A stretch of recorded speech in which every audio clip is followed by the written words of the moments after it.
Let's welcome. So you see how difficult it is, eh? Yeah. People feel it's an easy thing. All right. So welcome, and how are you this morning? I am good, thank you, and good morning, Mr. Cox. Good morning. And I certainly hope we can look forward to an exciting carnival season with you to celebrate after the elections. Yes. And Brother B, I want to bid you pleasant good morning and congratulate you for wanting to serve the people on a different level. I understand your screen. And so I'm happy that you made the statement about being unbiased and fair in the interview process within this room. And so I look forward, Very good. to your All right. continued. Let's get the elephant fair out of the room with the interviews. idea. One of your, your potential candidates were imprisoned or locked up for Yes. breaching. Let's put that and get rid of that, and we move. Yes. Let's speak to that. And I know you took decisive action, and let's speak to the unpleasantries of, and in some cases, the whole question of, you talk about screening, background checks on individual. Sometimes we are in a haste to get somebody in a place, and we didn't do due diligence. But let's speak to what transpired in that regard. Okay, so our approach has been through communities. We go to a community, the community is not IDA, and we ask them, who do you want to represent you? Because, I mean, I have been the recipient of communities asking for me to represent, and it does not happen. So we decided to do this differently from what other parties do, because other parties would normally kind of earmark people and then invite people to come and sit when you already know what you want. And so we decided to do it differently.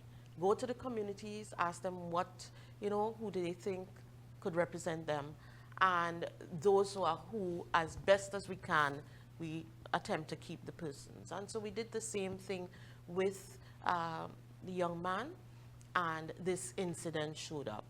And I think, some people would say, well, it's chaos, it's bacchanal. But it only becomes chaos and bacchanal when you don't treat with the situation right away. You allow it to linger. And I must say that I am very proud of my team, that we were able to meet into the night and make a decision and take decisive action on it. And the young man has been removed from the candidacy list and has been replaced. Excellent. All right, let's go. I heard you on straight to this present, some refer to it as a Christmas gift. That's the radar system. And clearly, you have a total different view. I heard you on another, and I think you addressed the media and so on. But let's speak to the presence of this and what it means, the implications. Of course, we're hearing news this morning that Trump and the Venezuelan president are having conversations. So let's get an overview as to the presence of the radar in compound. Those conversations should have taken place way some time ago. And, interestingly, last night we had, every Thursday night we have our sessions. And so last night, our presenter is an expert within that field. Commander Norman Dindial came, and he would have shared with us the realities of that radar system. And he comes from not a place of theoretical research. His expertise is that he has actually been in the field of missiles and missile systems. So he understands radar systems. And what he said to us confirmed and perhaps even went further to enlighten us as to really what this system is about. And he said the current system that is there,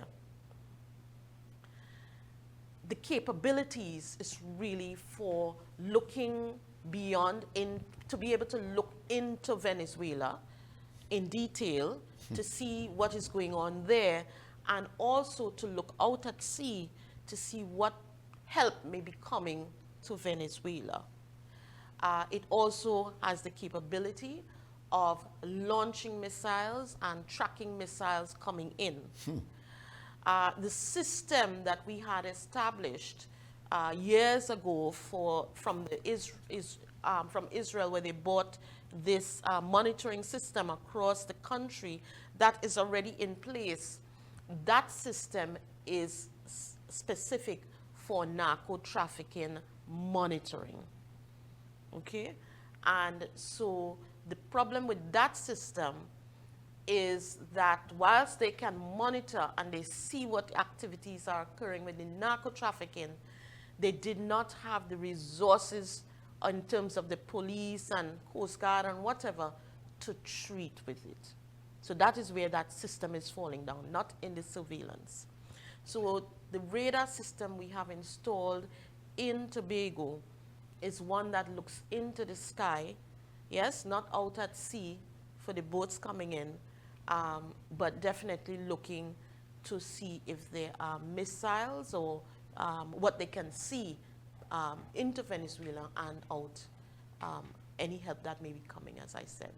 Prior to the escalation of this Venezuela-U.S. tension that is happening, persons would have asked for upgraded protection in the forms of vessels and stuff for like Coast Guards and so on.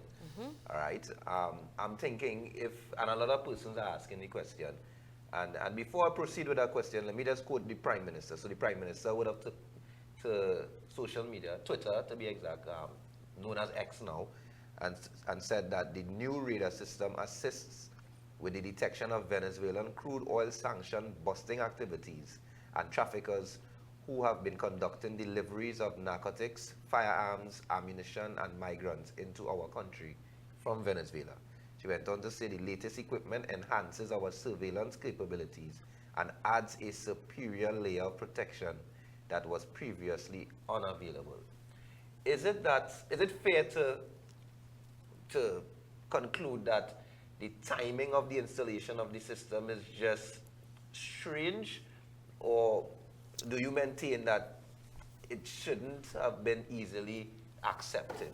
Because the Prime Minister also said previously that she requested this particular radar system.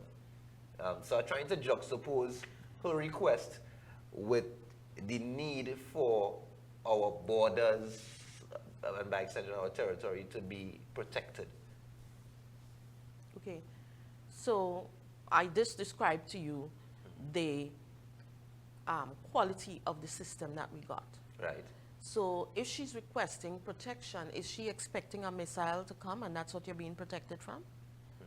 Because if you're talking about the narco drug trafficking, we already had a system in place that is specific for that. So the only other additional protection that you could be asking for is if you expected Venezuela to attack you with a missile. And that is what the system in Tobago is for. Now, if you have found, if you're in combat and for some reason the talks break down and there has been some level of somebody initiating an attack, if you're in combat, the first thing you want to do is take out the eyes of your enemy, because you don't want them to see your movements. And where are those eyes situated? The eyes are right now situated in Tobago. So whether we like it or not, the realities are that the first retaliation may be to take out the radar system that is responsible for pinpointing the actions on Venezuelan soil. And that's pure and simple what it is. But in terms of dealing with balancing protection with, or being proactive, I should say, is the government dealing with this situation? Are you satisfied with how the government is dealing with this situation? Because, I mean, and by the way, we're talking about the rotation, the system that is rotating, right? Just to be clear, because some persons may not know about the other system. I would admit I'm not sure about the other system that you mentioned earlier on. But the one that we're speaking about right now is the one that is circulating on social media that you can see at the N.R. Robinson Airport, that is circulating as a slanted stance and that kind of stuff. But is the government, can you see if the government is dealing with the situation, or is it a case of U.S. as a powerhouse is in collaboration with Trinidad and Tobago to deal with the narco trafficking and so on. So it's kind of difficult to kind of deny these systems that come into our space.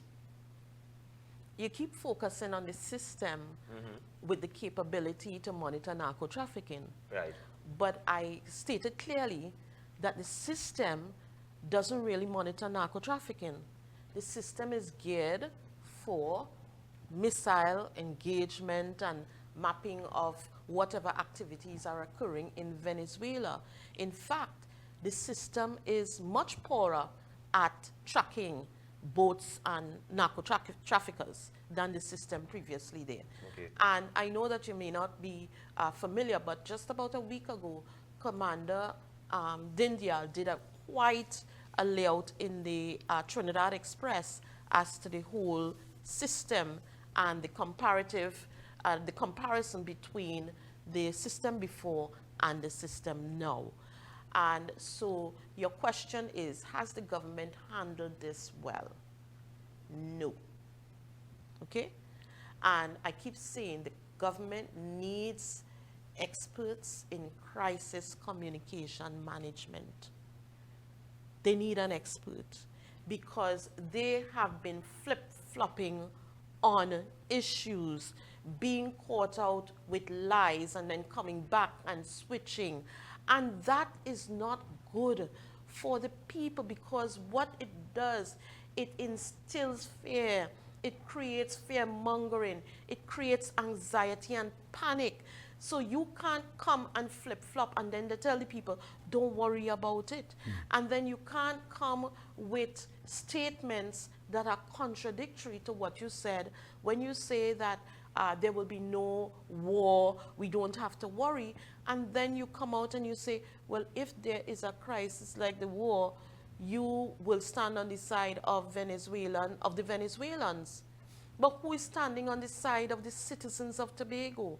And that is not coming out clearly in their communication. And they have not demonstrated how are we preparing as a country to treat with the possibility of a war. All right. Grenada was approached with the desire to set up whatever they need to set up in Grenada. Grenada said no. You said on this platform, right here, that Tobago is not getting respect regardless who goes there. It was you and I had the conversation, and you said we need to be, well, you said straight up, independent. I have said on many occasions we need to have some level of independence. Fali Chavez Augustine, the Chief Secretary, did not have a clue that they were going to set this up. Let's bring all of that into perspective. Who goes there? No matter who, we are still treated as though we don't matter. And then the excuse was that he's not part of the Security Council, and so he don't have to know. Give us an overview on that particular scenario.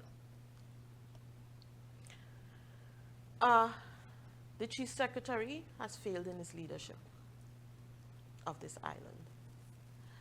And it was in March of 2024, Brother B, I was here championing the fact that we needed to be on the national security system on a section called the Tobago Agenda because of the transnational crime that was taking place on the island, the number of deaths that we were having, gang-related, that it was transnational in nature.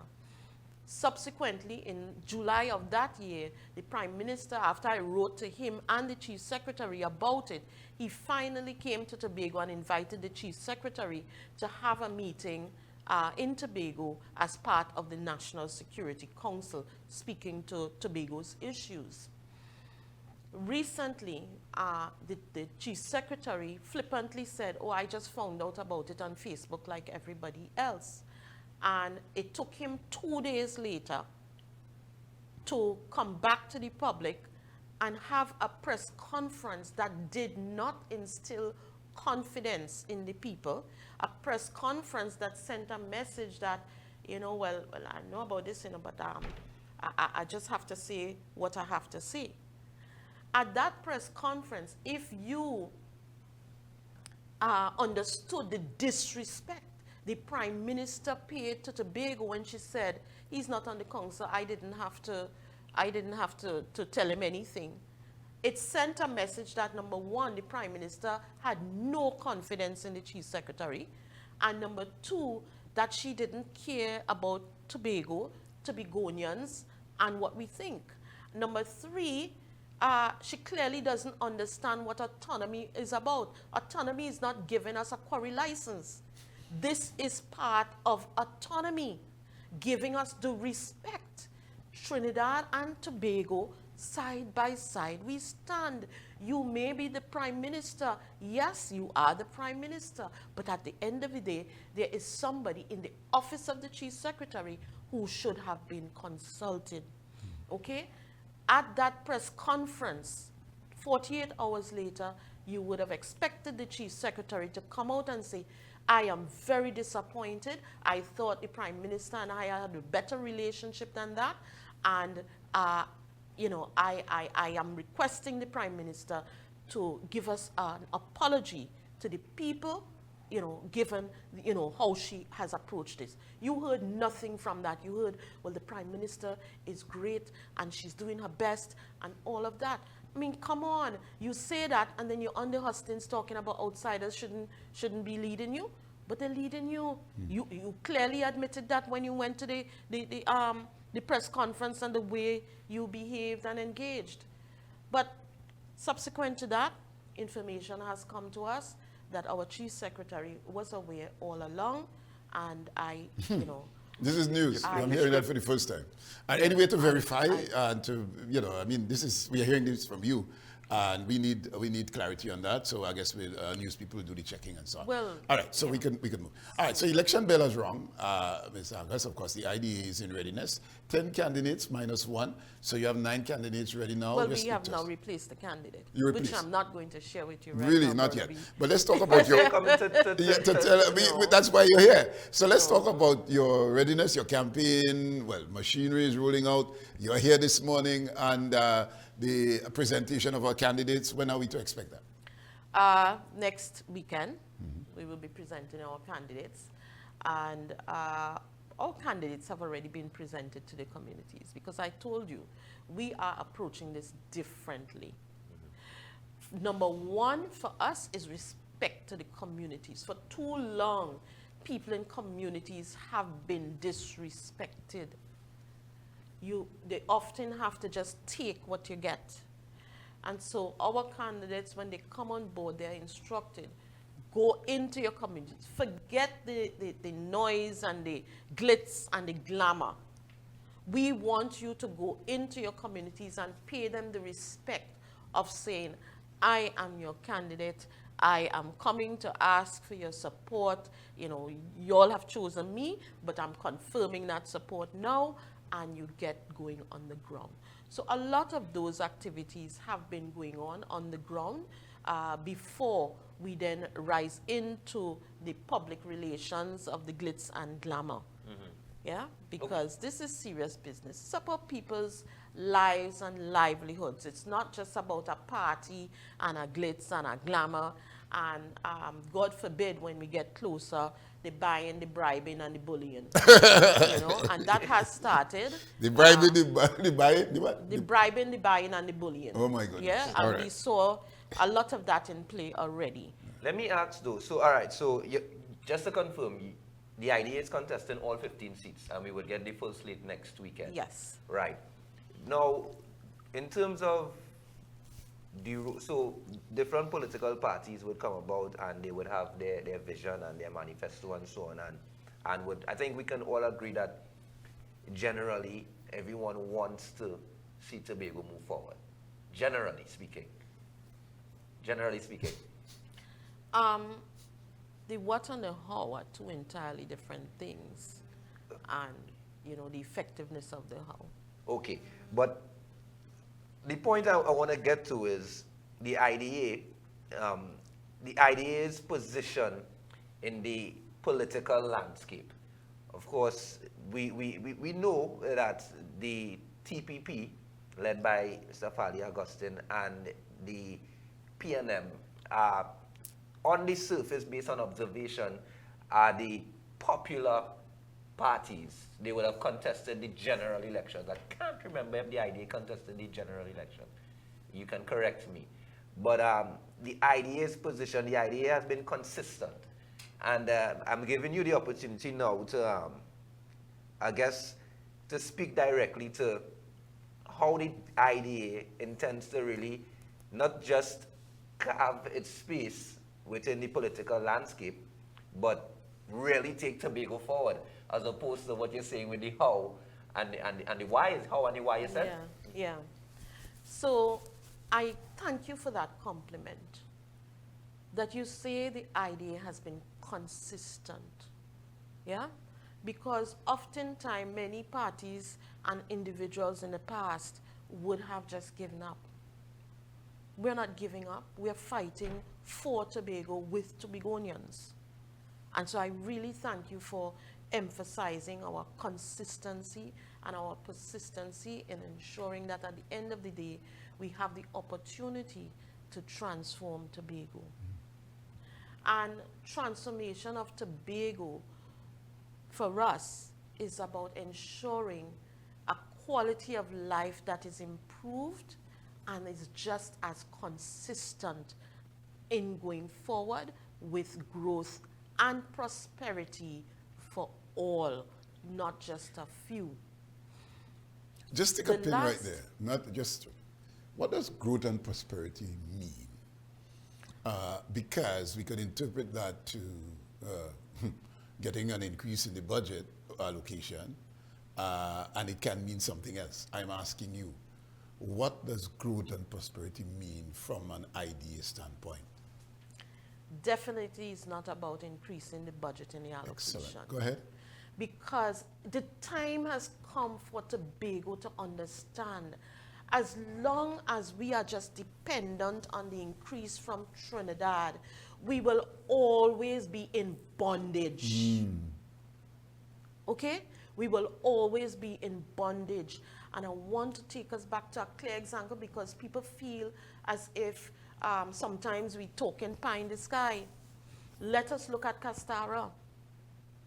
Scarborough has become self-sufficient because they have charted their own course inside of a tourism model. No politician can go into Scarborough and bribe or bully the people of Scarborough into doing anything for them. Scarborough people will decide, is it right for us? Is it not right for us? What do we want to do? The rest of Tobago is not like that yet. And therefore, you know, Scarborough is not waiting on the THA to give them money. They are creating their own monies. And so we want communities across Tobago to become self-sufficient. Good. So we have to empower them right. to become that way. Very good. No, I like that, because what is important is that we identify the areas. So Scarborough is tourism, and local tourism or domestic, whatever tourism you call it. There are other communities that may not have that catchment of tourists so as to increase and to develop and to earn their own. There are other, for example, agriculture and other sectors that can earn their own. The vision, and let me just go to one district. So you are going up to represent Mongrace Scarborough. From that spread of, real estate, if you want to say, what is the vision to transform, as you said earlier, the people's well-being, or to bring them up to speed, as it were, and not reliant on this allocation that we beg for every year? What would be your vision to bring us to that status that we are self-reliant? So I would like to take another community right now, because it's not about me. And I would like to take another community right now. Take, for instance, the Cats and Jammers. Cats and Jammers has distinguished itself as, one of the creme de la creme in pan playing in our Panorama Island. Yes? That's the people of Plymouth, Blackrock. what we intend to do is look at that. We will engage Cats and Jammers. It's like, you know, do you want to be more? And we have other pan areas that we can do, yes? But we look at Cats and Jammers and we say, would you be interested in connecting with an international music university like Berkeley? We will be partnering with them. And so at Cats and Jammers, or maybe on another pan side like Our Boys, which is closer to town, but we have something else that we will consider for there. Cats and Jammers, are you interested? Let us map you with Berkeley School of Music, and you create the Tobago School of Pan and Music that you have hosted in that area. That is the industry that will feed off Plymouth Black Rock. Now, it doesn't just feed the Black Rock area, because the students who are coming from international, yes, to study here will need places to stay. They will need places to lime. They will need places to eat. They will need places to shop. And that comes along with our policy for long-term tourism. And I'm saying it first here because when we hear it on the hustings with others, you would have received it here first. So we're looking, and so that becomes an industry for the people of Plymouth Black Rock. You're getting international foreign exchange. All of that is coming and redounding to the benefit of that community. But if you're playing pan, you're going to need pans to play on. You have a community in the Scarborough area, and you then look at, do they want to get into the pan manufacturing sector to support that area? You then have a carnival coming up. You have the people who are playing pan and practicing pan as part of their education. They now get involved in the carnival. And you begin to see that the growth is not just at the level of a THA, but it begins from the ground up, such that the people themselves begin to get prosperous. The URP and CPEP, regardless, no, let me finish this, regardless of what the current administration is saying, URP and CPEP will be dissolved. Excellent. And therefore, the people who are coming out, a lot of them are pan players. You can take them and convert them into trainers for that academy.